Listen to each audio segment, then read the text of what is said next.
Campus సెలక్షన్స్లో job వచ్చింది. నాన్న కష్టపడింది చాలు, ఇక వాలంటరీ రిటైర్మెంట్ తీసుకోమన్నాడు. అమ్మ కోసం కొంచెం పెద్ద ఇల్లు తీసుకోవాలి. చెల్లిని తనకిష్టమైన మెడిసిన్ చదివించాలి. శేఖర్కి ఇలాంటి కలలు ఎన్నో ఉండేవి. కానీ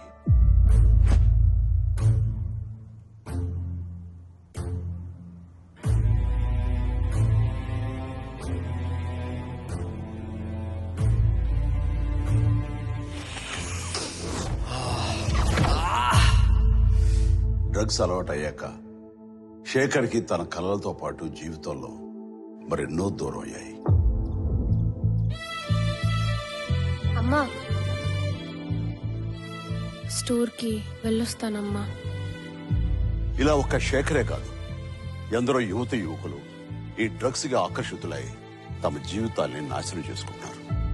మీకు తెలిసి ఎవరైనా ఈ డ్రగ్స్ అమ్మటం గాని, కొనటం గాని, వినియోగించడం గాని చేస్తున్నట్లయితే ఆ సమాచారాన్ని వెంటనే తెలంగాణ యాంటీ నార్కోటిక్స్ బ్యూరోకి తెలియచేయండి.